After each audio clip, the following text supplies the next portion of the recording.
ஸ்ரீமதே ராமானுஜாய நமஹ. ఆండాళ్ తిరువడిగలే శరణం. ఈరోజు చాలా విశేషమైన పాసురం. మనం వ్రతంలో 24వ రోజుకు చేరుకున్నాం. ఈ పాసురాన్ని మంగళాశాసన పాసురం, పోత్తి పాసురం అంటారు. ఈ పాసురంలో చివర పోత్తి అని వస్తుందన్నమాట. దీనినే మంగళాశాసన పాసురం అంటారు. పోత్తి అంటే మంగళం అని అర్థం. ఆ స్వామికి మంగళాశాసనాలు అందించడమే పోత్తి అన్నమాట. మంగళాశాసనం అంటే ఏమిటి? మంగళాన్ని ఆశిస్తూ కోరుకుంటూ హారతి ఇవ్వడాన్ని మంగళాశాసనము అంటారు. మనం సాధారణంగా హారతి ఎప్పుడు ఇస్తూ ఉంటాం? దృష్టి దోషం తగలకుండా, దిష్టి తగలకుండా అలా హారతిస్తూ ఉంటారు కదా. అలాగే ఆ స్వామిని మరికొన్ని కోట్ల మంది అలా చూస్తూ అలా ఆయన్ని ప్రార్థిస్తూ ఉంటారు కాబట్టి ఆయనకి కూడా దిష్టి తగలకుండా హారతిస్తూ ఉంటారన్నమాట. మొట్టమొదటిగా స్వామికి హారతి ఇచ్చినటువంటి వారు మన ఆండాళ్ళ తల్లి తండ్రి గారైనటువంటి శ్రీ పెరియాళ్వారు. ఒకసారి పాండ్యరాజు ఈ పెరియాళ్వారుకు పెద్ద సన్మానం చేసి ఆయనని ఏనుగు మీద ఎక్కించి అలా ఊరేగిస్తుంటే, ఆ పెరియాళ్వారంటే ఆ శ్రీమన్నారాయణుడికి చాలా గొప్ప భక్తుడు కదా. భక్తుడి సన్మానాన్ని చూడటానికి సాక్షాత్ ఆ శ్రీమన్నారాయణుడు లక్ష్మీ సమేతుడై ఆ గరుడ వాహనంపై ఎక్కి భూలోకానికి వచ్చాట. అది చూసిన పెరియాళ్వారు కంగారు పడిపోయి, స్వామి, నీవు ఇలా వచ్చేస్తే నీ దివ్య సుందర విగ్రహాన్ని, నీ మూర్తిని చూసి అందరూ నీకు దృష్టి పెడతారు కదా, నువ్వెందుకు ఇలా వచ్చావు అంటూ ఆయనని పల్లాండు పల్లాయిరత్తాండు పలకోడి నూరాయిరం అంటూ ఆయనకి ఆరతిస్తూ ఈ మంగళాశాసనాన్ని ఆయనకు పాడారట. మరి ఆండాళ్ళ తల్లి తండ్రికి తగ్గ తనే కదా, ఆమెడు కూడా తిరుప్పావై దివ్య ప్రబంధంలో ఈ 24వ పాసురంలో ఆ స్వామికి మంగళాశాసనం అందిస్తూ ఉన్నారు.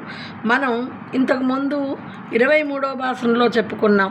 గోపికలందరూ కూడా కన్నులను అలా మెల్లమెల్లగా తెరిచి చూడు, అలా సింహంలా నడిచి వచ్చి ఈ సింహాసనం మీద కూర్చో అంటూ అడిగారు కదా. అడగటం కాదు, ఆజ్ఞాపించేశారు. మనం ఇదివరకు కూడా చెప్పుకున్నాం కదా, భక్తుల భక్తికి, వారి యొక్క మనస్సులో ఆయన మీద ఉన్న ప్రేమకి స్వామి ఎప్పుడూ కూడా బానిసట. అందుకే భగవద్గీతలో కూడా మనం గమనిస్తే అర్జునుడు సేనయో రుభయే మధ్యే రథం స్థాపయ, ఓ కృష్ణ, 2 సేనల మధ్య రథాన్ని నిలుపు అని ఆజ్ఞాపిస్తే ఆయన టక్కున రథాన్ని నిలిపాడట. భగవంతుడు అంటే భక్తుల కోసం ఏమైనా చేస్తాడు. ఆ స్వామి పరమాత్మ. అలాగే ఇక్కడ గోపికలు ప్రార్థించినట్లుగా శ్రీకృష్ణ పరమాత్మ అలా నడుచుకుంటూ వచ్చి ఆ సింహాసనం మీద కూర్చున్నట్ట. అలా ఆయన నడుచుకుంటూ రావటాన్ని వీళ్ళు మనసారా చూసి ఆనందించి అనుభవించి తన్మయత్వంలో మునిగి తేలిపోయారట. ఆ స్వామి అలా సింహాసనంలో టీవీగా కూర్చున్నాడు. సింహాసనము అంటే మనకి తెలుసు కదా, 2 వైపులా ఇలా చేతులు పెట్టుకోవటానికి వీలుగా సింహపు బొమ్మలతో చాలా అద్భుతంగా ఉంటుంది.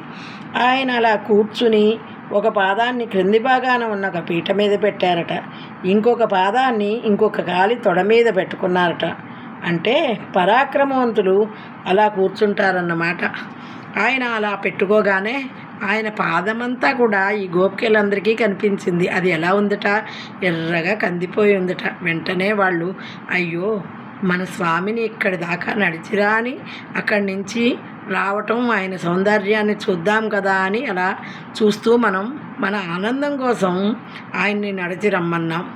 ఆయన మన కోసం అలా నడిచి వచ్చేటప్పటికీ ఆయన పాదాలు ఇంతగా కందిపోయాయో, ఈ విధంగా అయిపోవటానికి మనమే కారణం కదా అని వాళ్ళు రకరకాలుగా బాధపడిపోతూ వాళ్ళేమన్నారు, ఇక్కడికి వచ్చి కూర్చుంటే మాకేం కావాలో చెప్తాం అన్నారు. ఏమి చెప్పాలో కూడా వాళ్ళు మర్చిపోయి మంగళం పాడటం ప్రారంభించారట. అయ్యో, మా వల్ల స్వామికి ఇంత బాధ అనుభవించాడే అంటున్నారట. వీళ్ళు ఏమడుగుదాం అనుకున్నారు? పరా అనే వాయిద్యాన్ని అడుగుదాం అనుకున్నారు. చాలామందికి అనుమానం రావచ్చు, ఈ పరా అనే వాయిద్యం ఏమిటి? మనకి మొదటి పాసురం నుంచి వస్తూ ఉంది.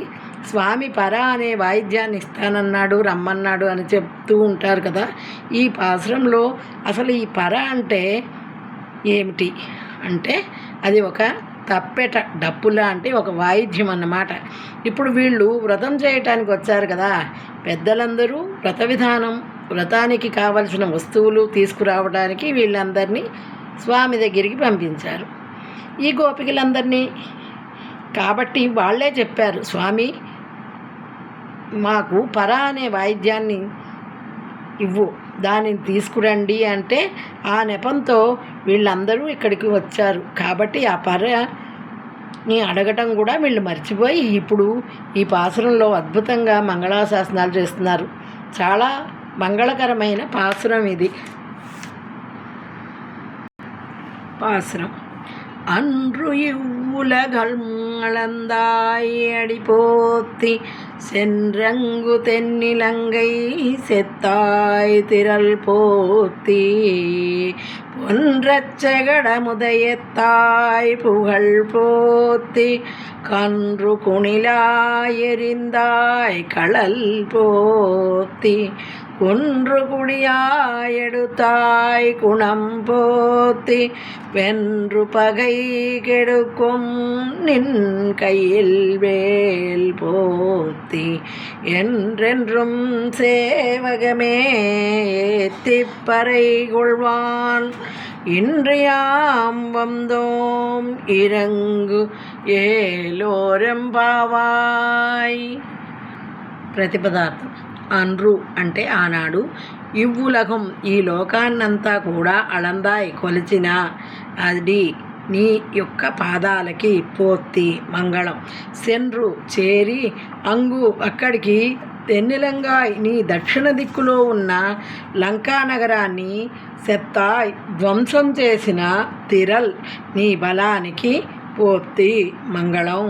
పొన్ర సమూలంగా నాశనమయ్యేట్లు, సెగడం అంటే బండి రూపంలో ఉన్న రాక్షసుడిని, ముదయిత్తాయ్ కాలితో తన్నిన నీ యొక్క పుగళ్ కీర్తికి పోత్తి మంగళం. కన్రు దూడ రూపంలో ఉన్న రాక్షసుడిని, కుణిలా ఒడిసెలలోని రాయిలాగా, వెరిందాయ్ వెలగ చెట్టు రూపంలో ఉన్నటువంటి రాక్షసుడిపైకి విసిరి నీ యొక్క కళ్ దివ్యమైన పాదాలకి పోత్తి మంగళం.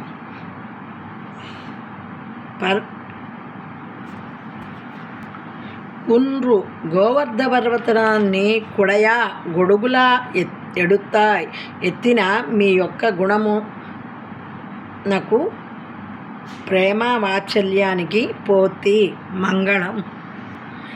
వెన్రు జయించి, పగై శత్రువులను కెడుక్కుం నిర్మూలించిన నీ యొక్క కయ్యిల్ చేతిలోని వేలాయుధమునకు పోత్తి మంగళం.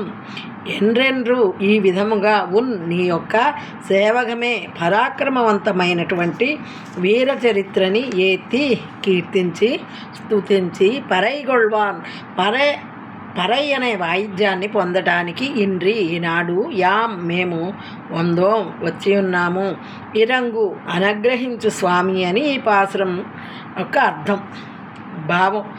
ఆనాడు బలిచక్రవర్తి తనది కాని రాజ్యం కోసం దేవతలందరినీ పీడిస్తూ ఉంటే, వామనుడి రూపంలో యాచనకు కూడా వెనుకాడకుండా వామన రూపాన్ని ధరించి ఇలా కొలిచినటువంటి నీ శ్రీపాదములకు మంగళం అంటున్నారు. ఇదే విషయాన్ని అన్నమాచార్యుల వారు కూడా ఒక సంకీర్తనలో బ్రహ్మ కడిగిన పాదములో చాలా అద్భుతంగా వామనావతారం గురించి వర్ణించారు. చలకి వసద్దు కలిచిన నీ పాదము, బలితల మోపిన పాదము, తలకగ గగనము తన్నిన పాదము, బలరిపుగాంచిన పాదము, అటువంటి నీ గొప్ప పాదములకి మంగళం స్వామి అంటున్నారు. ఇక్కడ మొదటి వాక్యంలో ఆ తర్వాత ఏమంటున్నారు? రావణుడు సీతమ్మని అపహరించి వెళ్ళిపోతే నువ్వు ఆ రావణుడి లంకకు వెళ్ళి, ఆ లంక ఎలా ఉంటుందట? సుందరమైన భవనాలతో చాలా అందంగా ఉంటుందట.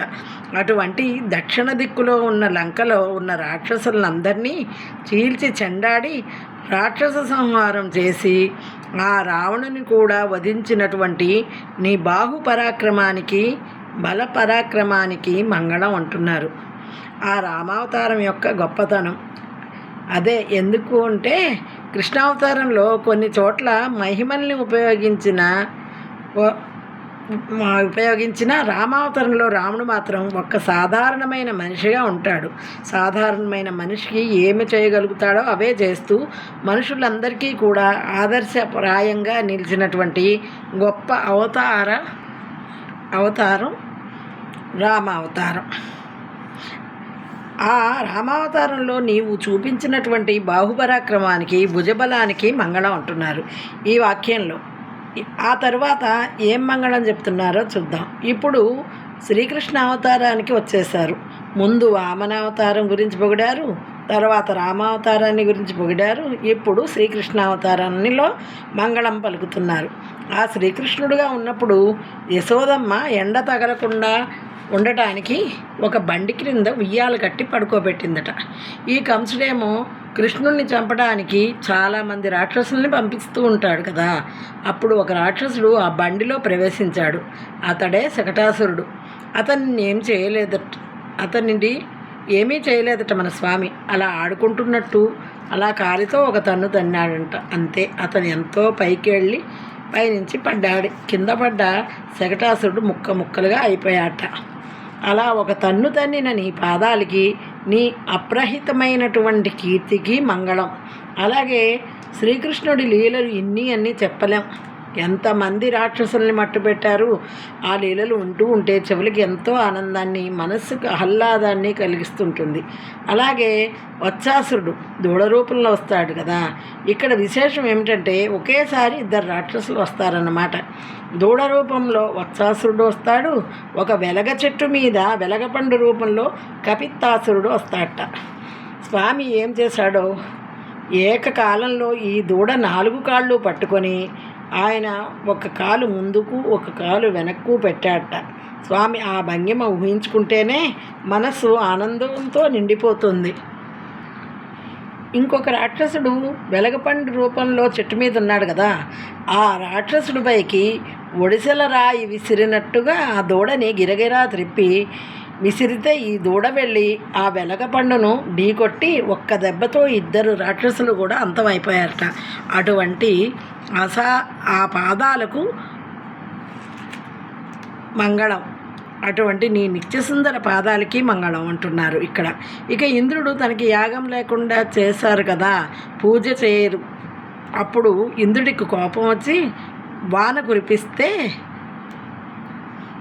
అప్పుడు శ్రీకృష్ణుడు అన్ని లోకాలు ఆశ్చర్యపోయేటట్లు అంత చిన్న వయసులో 7 రోజులు తన చిటికెన వేలు మీద గోవర్ధన పర్వతాన్ని గొడుగులాగా ఎత్తి అందరినీ కాపాడిన నీ వాత్సల్యానికి, నీ ప్రేమకి మంగళం అంటున్నారు.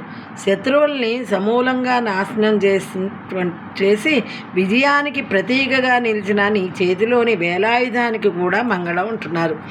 ఈ విధంగా ఆయన వీరచరిత్రలను వీటన్నిటినీ కూడా కీర్తించి ఈ వ్రతానికి పరా అనే సాధనాన్ని పొందటానికి మేము ఈరోజు వచ్చాము స్వామి అని ఇన్ని మంగళాలు పాడి చివరికి వారికి కావలసినదేమిటో స్వామికి చెప్పారన్నమాట. ఈ విధంగా ఆ స్వామి యొక్క వీరచరిత్రల్ని, బాహుపరాక్రమాలని, ఆయన వీరగాథలను స్తుతించి ఈ గోపికలు చెప్తున్నారట. స్వామి వామనావతారంలో చివరికి యాచన కూడా చేశావు. రామావతారంలో సీత కోసం అంత దూరం నడుచుకుంటూ వెళ్ళావు. ఇంద్రుడికి సహాయం చేశావు.